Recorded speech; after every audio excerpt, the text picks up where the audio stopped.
You know that feeling, right? That little spike of panic when a customer hands you a huge bill and suddenly you have to count back the change in English? Well, you are definitely not alone.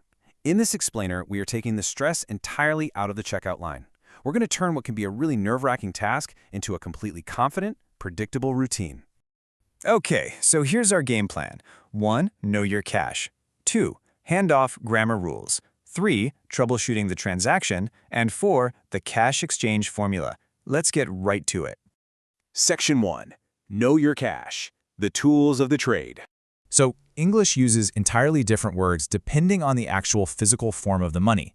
Paper money, we call those bills, or sometimes notes, like, a €5 bill. Metal money is simply coins. But, and this is key, when you're talking about the concept of physical money as a whole, that's when you use the word cash. Like asking, hey, do you have any cash? Now, the really crucial distinction here is between what's sitting in your drawer and what the customer actually hands you. Small change means those loose coins, right? The clinking bits of metal.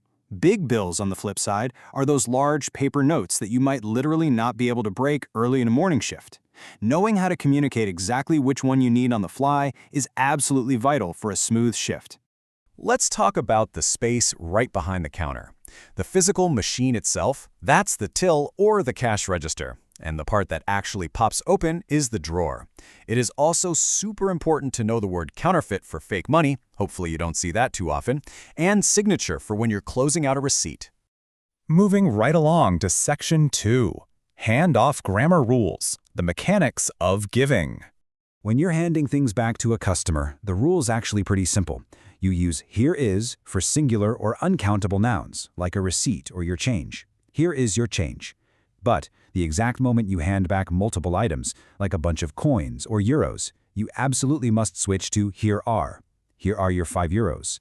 I know, it's a tiny shift, but honestly, it makes you sound so incredibly professional. Okay, I want us to build some muscle memory right now. Say this phrase out loud with me 5 times, really quickly. Ready?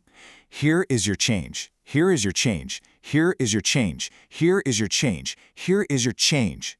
You really need to build that reflex because it's literally one of the most common, essential phrases you're ever going to use in your shop. Using the present simple tense to track the transaction, like saying, you give me €50, I give you €10 change, is way more than just a grammar rule. It's a brilliant psychological tool. Narrating the steps out loud builds instant trust and, best of all, mathematically prevents any arguments about who gave what. Which brings us to Section 3. Troubleshooting the transaction when the drawer is low.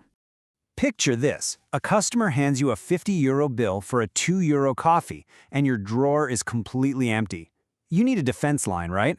Well, just asking, do you have anything smaller, instantly diffuses the tension. It shows you really want to help, but you just need a smaller bill to make the math work out.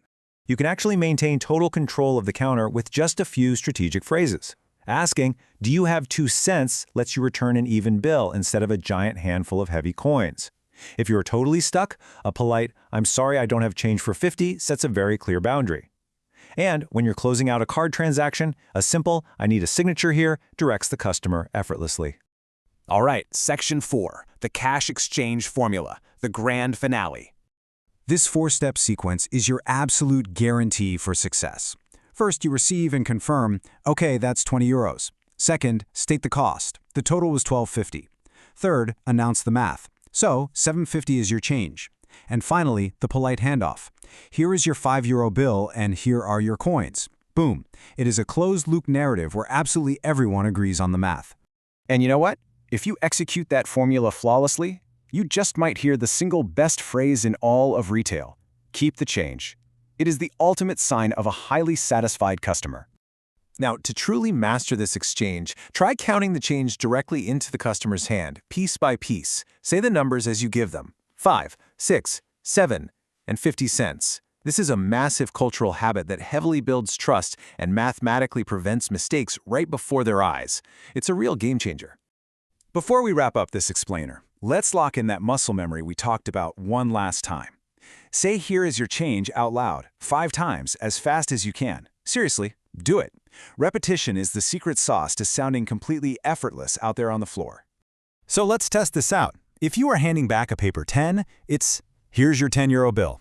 But if it's heavy metal, it's Here are your 10 euros in coins. Mastering these tiny details does so much more than just prevent bad math. It completely transforms the way you interact with the world, turning a simple exchange of metal and paper into a real interaction built on confidence and trust. So the next time a customer walks up to your till, ask yourself, are you just making change, or are you truly commanding the counter?